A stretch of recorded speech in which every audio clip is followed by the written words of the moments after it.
ఇప్పుడు మనం ఈ వీడియోలో మన గుండెను ఆరోగ్యంగా ఉంచుకోవాలి అనంటే ఏ ఏ పదార్థాలకు మనం దూరంగా ఉండడం వల్ల మనం ఆరోగ్యంగా ఉండవచ్చు, మన గుండెను పదిలంగా ఉంచుకోవచ్చు అనే విషయాలు తెలుసుకోబోతున్నాము. కాబట్టి ఇదివరకు అందరికీ తెలిసినవే మళ్ళీ గుర్తు చేసుకుందాం. ఎందుకంటే ఇప్పటి వాళ్ళకు చాలా వరకు తెలియక ఈ ఫుడ్స్ ఎక్కువగా తింటూ ఉంటారు. వాళ్ళు కూడా తెలుసుకోవాలి కాబట్టి మళ్ళీ ఈ విషయాలు మనం గుర్తు చేసుకుందాం.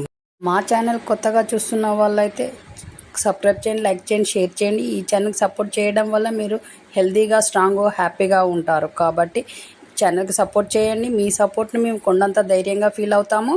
అయితే గుండె ఆరోగ్యంగా ఉండాలి అని అంటే మనం ఎలాంటి పదార్థాలకు దూరంగా ఉండాలంటే ముఖ్యంగా కూల్ డ్రింకులు తాగడం మానేయండి. సోడాలు, అలాగే ఆలు చిప్స్, చాలామంది ఆలు చిప్స్ ఇష్టంగా తింటూ ఉంటారు. అవి వాళ్ళు ఎన్ని తింటూ ఉంటారు అనేది క్వాంటిటీ అనేది తెలియకుండానే తింటూ ఉంటారు. అది చాలా ప్రమాదం గుండెకి. అలాగే బ్లెండెడ్ కాఫీలు తాగుతూ ఉంటారు. అలాంటివి కూడా చాలా వరకు మానేయండి. అలాగే పిజ్జాలు ఇష్టంగా తింటూ ఉంటారు. అసలు పిజ్జాలనే తినుకుంటూ ఉండేవాళ్ళు కూడా ఉంటారు. పిజ్జా అంటే ఎంతో ప్రాణం పెడుతూ ఉంటారు. పిజ్జా అంటే ఇంట్లో వస్తువులు చేసినా కూడా తినరు ఇలాంటి వాళ్ళు. కాబట్టి ఈ పిజ్జాలకు అసలు దూరంగా ఉండాలి. మొత్తానికి మానేయడం చాలా మంచిది. అలాగే ఫాస్ట్ ఫుడ్స్ ఏవైనా తినకుండా ఉండడం వల్ల మన గుండెను మనం పదిలంగా ఉంచుకోవచ్చు. చాలా చాలా ఆరోగ్యంగా తయారవుతుంది ఇలాంటి ఫుడ్స్ తినకుండా. అలాగే రెడ్ మీట్కి కూడా దూరంగా ఉండండి. అలాగే fried chicken pieces, fried foods, fried chickens అని బయట అమ్ముతున్నవి చాలా ఇష్టంగా తింటూ ఉంటారు.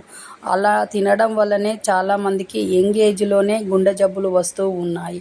ఇలాంటివి మానేసి మంచి ఎక్సర్సైజులు, యోగా, అలాగే మంచి యోగాసనాలు చేస్తూ వాకింగ్ చేయడం వల్ల గుండె పదిలంగా ఉంటుంది.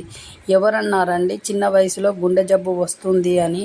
అలా అనుకుంటే మన తాతలు, నాన్నలు, అమ్మలకి ఎంత హెల్తీగా, ఎంత స్ట్రాంగ్గా ఉంటుంది వాళ్ళ గుండె.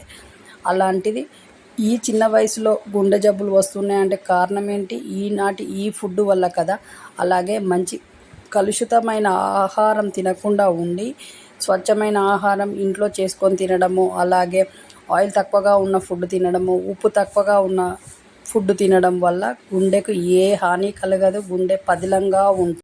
మీ గుండెను పదిలంగా ఉంచుకోవాలి అని అంటే ఈ ఫుడ్స్ను కంపల్సరిగా తినకుండా ఉండి మీరు ఇంట్లో చేసిన ఫుడ్స్, అలాగే మంచి హెల్తీ ఫుడ్స్, ఆయిల్స్, ఉప్పులు ఇలాంటివి తక్కువగా ఉండి మంచి ఆహారాలు, పళ్ళు, కూరగాయలు ఎక్కువగా తినడము, అలాగే మంచిగా వాటర్ ఎక్కువగా తాగడం, ఇలాంటి పనులు చేయడం వల్ల మన గుండె ఎప్పుడు హెల్తీగా ఉంటుంది.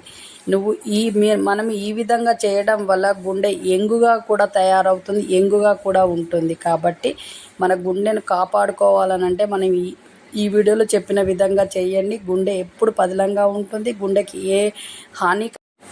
మన ఛానల్లో మన హార్ట్ని హెల్తీగా ఉంచే హ్యాండ్ ముద్రాసు, అలాగే యోగాసనాలు, మన హార్ట్ని ఎలా హెల్తీగా ఉంచుకోవాలనే విషయాలు చాలా వరకు మన ఛానల్లో ఉంటాయి. అది ఛానల్లోకి వెళ్ళి చూడండి, మీకు అన్ని విషయాలు తెలుస్తాయి. గుండెని ఎలా యంగుగా ఉంచుకోవాలనే విషయాలు కూడా మన ఛానల్లో ఉన్నాయి, వెళ్ళి చూడండి. గుండెలో క్లాట్స్ రావడం ఇలాంటి ప్రాబ్లమ్స్ ఉన్నప్పుడు ఎలా పోగొట్టుకోవాలనేది కూడా మన ఛానల్లో ఉన్నది, అది కూడా చెక్ చేయండి. అలాగే మన ఛానల్లో కొత్త వీడియోస్ వస్తూ ఉంటాయి. కాబట్టి ఛానల్ ఫాలో కావడం వల్ల మీరు హెల్తీగా, హ్యాపీగా, స్ట్రాంగ్గా ఉంటారు. ఎప్పుడూ మన ఛానల్లో కొత్త వీడియోస్ వస్తూనే ఉంటాయి, డైలీ వస్తూ ఉంటాయి. కాబట్టి ఛానల్ ఫాలో కావడం వల్ల మీకు అన్ని విషయాలు తెలుస్తూ ఉంటాయి. అలాగే మన ఛానల్లో తక్కువ ఖర్చు ఎక్కువ ఆరోగ్యం అనే కాన్సెప్ట్తో వీడియోలు వస్తూ ఉంటాయి. కాబట్టి మీరు అన్ని విధాలుగా సేఫ్గా ఉంటారు, అలాగే మీరు హ్యాపీగా కూడా ఉంటారు. కాబట్టి ఫాలో కండి. మీ చేతిలోనే మీ ఆరోగ్యం ఉంది. నా సబ్స్క్రైబర్లు పూర్తి ఆరోగ్యవంతులు. జై హింద్.